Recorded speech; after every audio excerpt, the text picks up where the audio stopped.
Olá, pessoal! Chegamos ao fim dessa disciplina, em que discorremos sobre assuntos de fundamental importância ao conhecimento de todas e todos e ainda na compreensão referente ao lugar que estamos, às complexidades relacionadas aos povos e às comunidades tradicionais e aos grupos étnicos de um modo geral.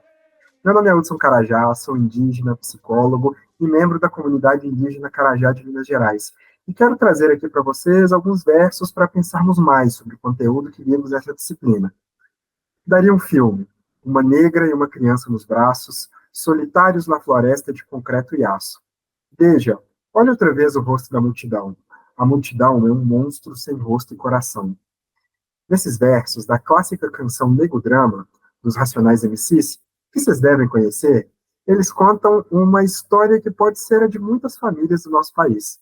Várias pessoas de povos e comunidades tradicionais que, por motivos decorrentes da violência colonial e de conflitos agrários, são forçados a migrar para garantir a sua sobrevivência e a de sua família, tendo de lidar com o intenso e presentificado racismo de nossa sociedade e encarar esse monstro sem rosto, sem coração, mas que a gente sabe que tem o nome do colonizador. Tendo essa aproximação inicial com o tema, já podemos sentir a sua complexidade e a necessidade de tratar dele. Ao abordar a infância étnica no contexto urbano, é imperativo colocar que também abordamos as suas práticas culturais que, por muitas vezes, envolvem o espiritual.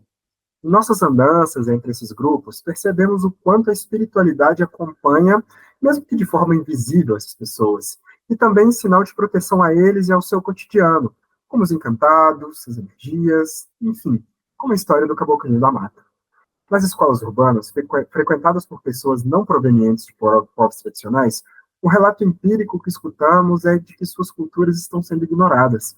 Em vez de promover o respeito à diferença e à diversidade, as instituições e até componentes da sociedade civil reproduzem intolerâncias culturais e religiosas, que causam sofrimento e traumas, silenciando e negando a identidade étnica, como nos conta também a história do caboclinho, no que tange a negligências diversas quando não se ouve a voz dessas pessoas marginalizadas, dessas pessoas oprimidas e daqueles que, sendo das comunidades tradicionais, trazem grandes contribuições à nossa sociedade.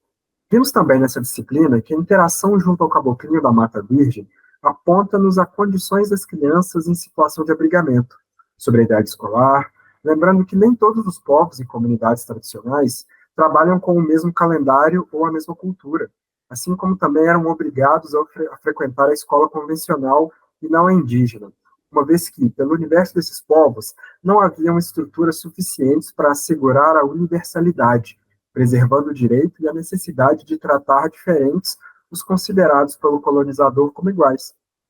Essas questões que nos remeteram a falar das ações preconceituosas e racistas por parte de alguns profissionais de serviço de educação, assistência social, saúde e das instituições de acolhimento, bem como da rotulação, do emprego de marcas que afetam a identidade do cidadão, lembrando da frase tão bonito que nem parece índio.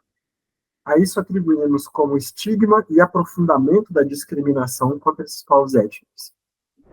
Agora é a minha vez de fazer essa análise também. Me chamo Marco Júlio Aguiar, sou articulador nacional da Rede Nacional de Articulação dos Indígenas em Contextos Urbanos e Migrantes, RENIL, moro em São Caetano do Sul, São Paulo, e atuo com essa parcela da população indígena há mais de 27 anos.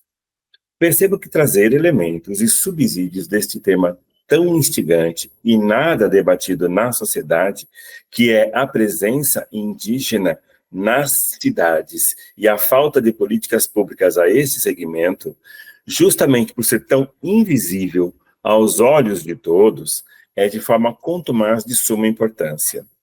Não somente nos traz à luz, mesmo que somente com pequenos afrescos, um pouco do que não vemos no cotidiano, nem nosso, nem das pessoas indígenas que vivem no contexto urbano, mas também nos provoca a entender e buscar mais sobre essa temática e, consequentemente, suas demandas que são amplas.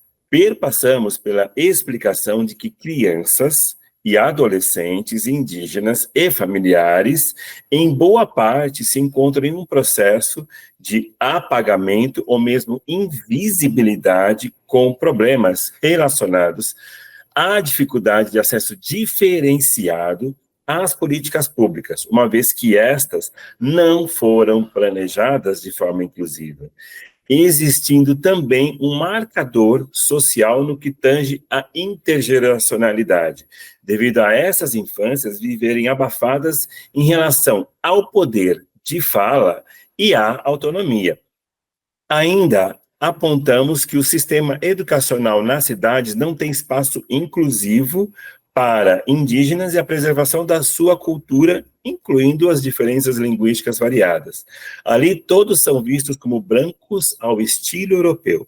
Se fosse cumprida integralmente a Lei Federal 11.645 de 2008, teríamos uma educação mais agregadora e que respeitasse a interculturalidade indígena.